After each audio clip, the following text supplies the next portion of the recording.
Bismillahirrahmanirrahim. Assalamu alaikum students. The following information pertains to the intangible assets of Irresistible Limited. IL started a research and development project for a new product Alpha on 1/2/23. R&D कब शुरू की new product alpha पे 1/2/23 को. Up till the launch date of 1/12/23 the following directly attributable costs were incurred on Alpha. Though the development activities started on 1 May 23, development की activities start हो गई, लेकिन the recognition criteria for the capitalisation of internally generated intangible assets were met on 1/6/23. इसका मतलब 1 May 23 से 31 मई 23 तक बुरी वाली डेवलपमेंट, 1/6/23 से अच्छी वाली डेवलपमेंट कैपिटलाइज होती है. रिसर्च और बुरी वाली डेवलपमेंट जो है वो एक्सपेंस आउट होती है. ठीक है. अब मेरे दोस्तों, all cost have been incurred evenly during the period mentioned against each cost. The useful life of alpha is estimated to be 6 years. Product जो तैयार हुआ है इंटरनली, उसकी जो लाइफ है वो 6 साल है. स्टाफ सैलरी हमने फरवरी से नवंबर 23 तक की है. हमारा एसेट रेडी हुआ है 1/12/23. 1/12/23 से कैपिटलाइज हुआ है, तो डेप्रिसिएशन इसकी जो है 1/12/23 से होगी 6 साल पे 1 महीने की. स्टाफ सैलरी फरवरी से नवंबर तक है, काउंट कर लेंगे. फिर इक्विपमेंट यूजफुल लाइफ है 1 अप्रैल को, इसकी डेप्रिसिएशन, फिर कंज्यूमेबल, फिर कंसल्टेंट फी. रिसर्च और बुरी वाली डेवलपमेंट एक्सपेंस आउट हो जाएगी और अच्छी वाली डेवलपमेंट कैपिटलाइज हो जाएगी. आए 1 by 1 चलते हैं. सबसे पहले हमने नोट क्योंकि बनाने हैं इंटेंजिबल एसेट का, उसका फॉर्मेट बना लिया ताकि आपको टाइम ज़रा कम लगे वीडियो में. अब यहाँ पर आ जाइए. सबसे पहले चलते हैं स्टाफ सैलरी पर. कितनी है स्टाफ सैलरी? 60. काउंट कीजिए, ये इनकर हुई है फरवरी से लेके नवंबर 23 तक. फरवरी से लेके नवंबर 23 तक, फरवरी से नवंबर 23 तक करें. फरवरी, मार्च, अप्रैल, मई, जून, जुलाई, अगस्त, सितंबर, अक्टूबर, नवंबर, तो 10 महीने की हुई. तो 10 से डिवाइड कर दीजिए. कैपिटलाइजेशन शुरू हुई 1 जून से. जून, जुलाई, अगस्त, सितंबर, अक्टूबर, नवंबर. 30 नवंबर को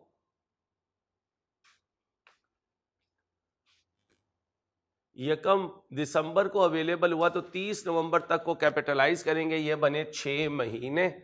6/12 कर दीजिए, 6/10, तो ये हो गया कैपिटलाइज. कितना हुआ भाई? 6×6 = 36. तो फिर एक्सपेंस कितना कर दो?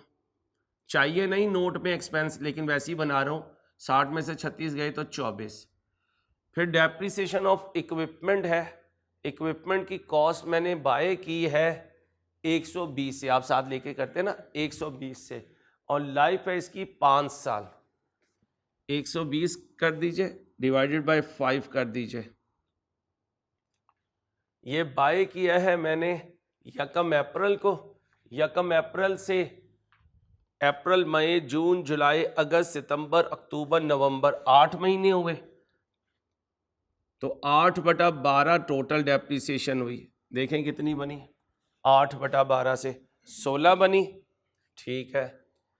अब इस 16 में से ये तो बनी है 8 महीनों की, तो 6 महीनों की कैपिटलाइज करना है. कितनी बनी?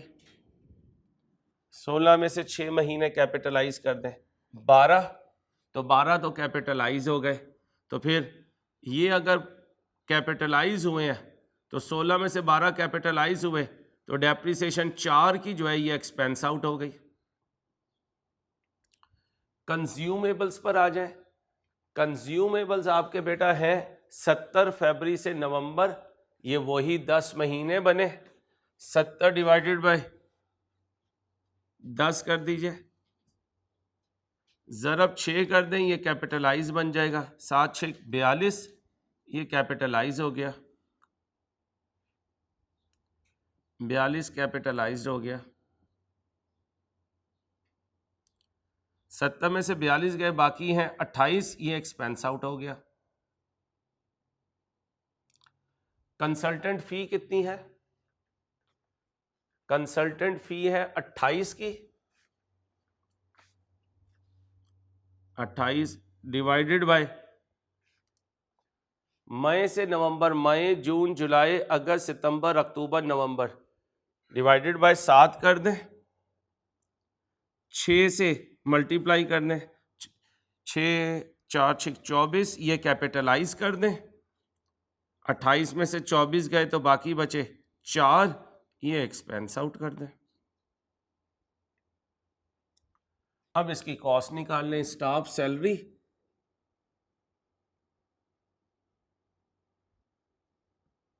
फिर डेप्रिसिएशन ऑफ इक्विपमेंट, फिर कंज्यूमेबल्स, फिर कंसल्टेंट फी।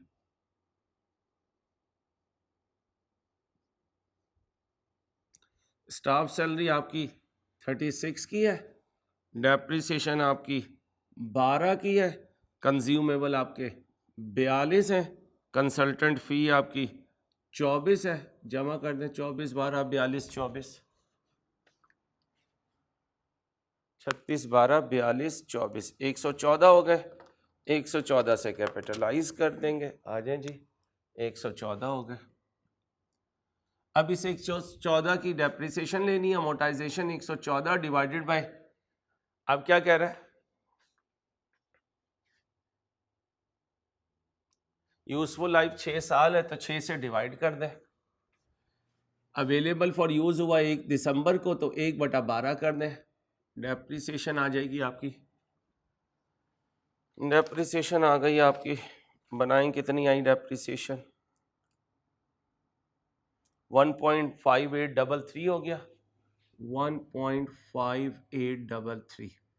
अब इसे इधर ले आए, ऊपर वही जैसे लिखते हैं, अल्फा है और वेबसाइट है, वेबसाइट बाद में आ रही होगी, बिजनेस कॉम्बिनेशन में नहीं आया, सेपरेटली एक्वायर्ड नहीं किया, इंटरनली जनरेट किया है 114 से, रीवैल्यूएशन नहीं है, डिस्पोजल नहीं है, 114 आ गया।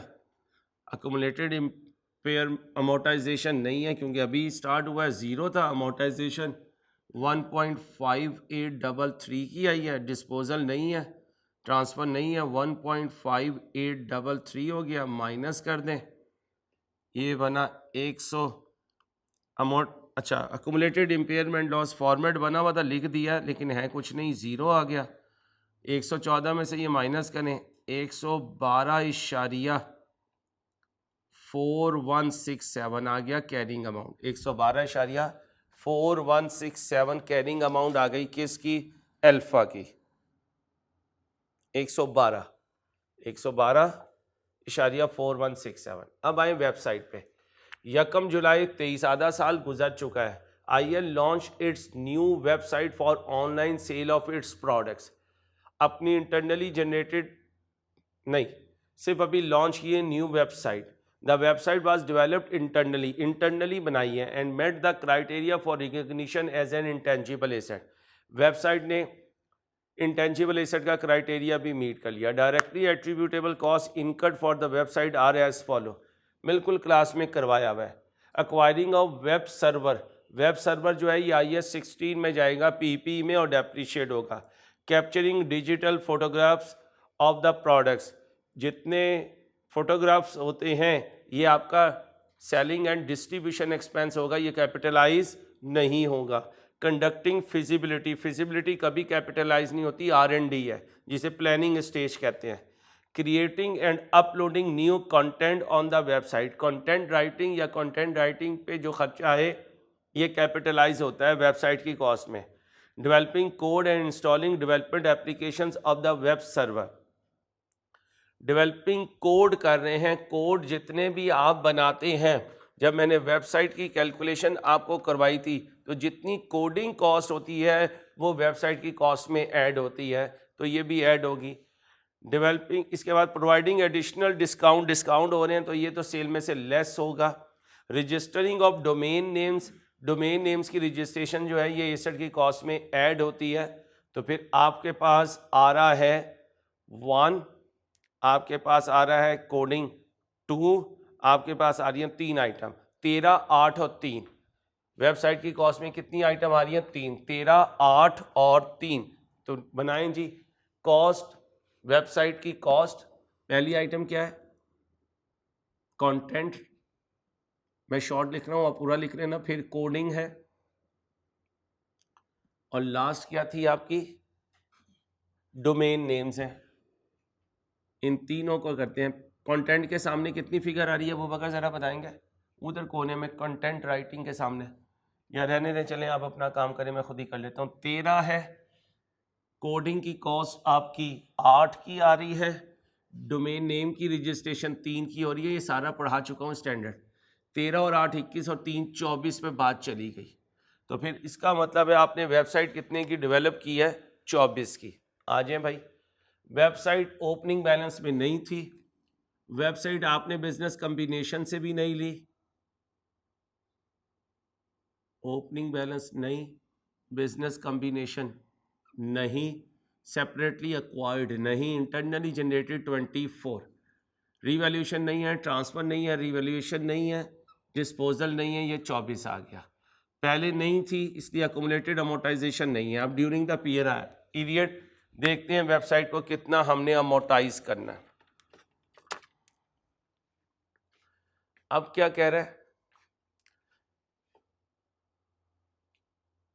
it is estimated that the website would be technologically obsolete in 4 years. However, IL plans to incur additional expenditure on the website to incorporate new technologies which will enable IL to use the website for 8 years. भाई यहाँ कहीं नहीं लिखा कि minimal cost per उसने इस particular updation को लेकर आना है। कंफ्यूज ना हो जाइएगा, वो आपका कोई लाइसेंस वगैरह होता है जिसको आपने एक पीरियड के लिए एक्वायर किया, उसके बाद आपके पास ऑप्शन होता है कि आप एक्सटेंड कर सकते हैं।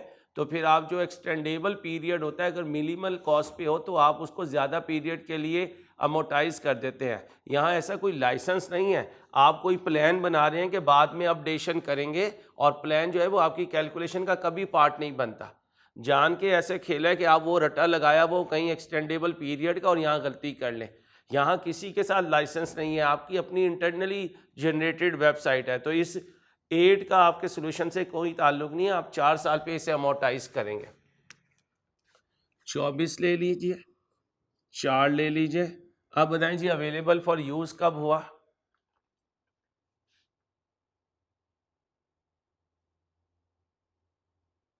लॉन्च किया है तो इसी दिन अवेलेबल फॉर यूज़ हुआ, तो 6/12 कर दीजिए।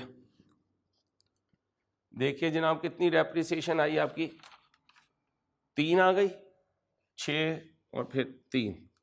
अमोर्टाइजेशन पे आ जाए, ये 3 है, ट्रांसफ़र नहीं है, डिस्पोजल नहीं है, 3 है, इम्पेयरमेंट नहीं है, छोड़ दीजिए, 0 है, 24 में से 3 गए, 21 है। ओके हो गया बच्चों। अब नीचे मेजरमेंट बेसिस वगैरह फिल कर लीजिए, ज़रा जल्दी से कर लें, नीचे फिल कर लीजिए बेटा। अल्फ़ा पे भी कॉस्ट मॉडल है, वेबसाइट पे भी कॉस्ट मॉडल है, कैरिंग वैल्यू आ गई, मेथड स्ट्रेट लाइन है, इसकी 6 साल लाइफ है, इसकी 4 साल लाइफ है। ये 9 नंबर का लेवल 1 का क्वेश्चन था जो मैंने आपके साथ सॉल्व किया। अपना ख्याल रखिएगा, अल्लाह हाफिज़।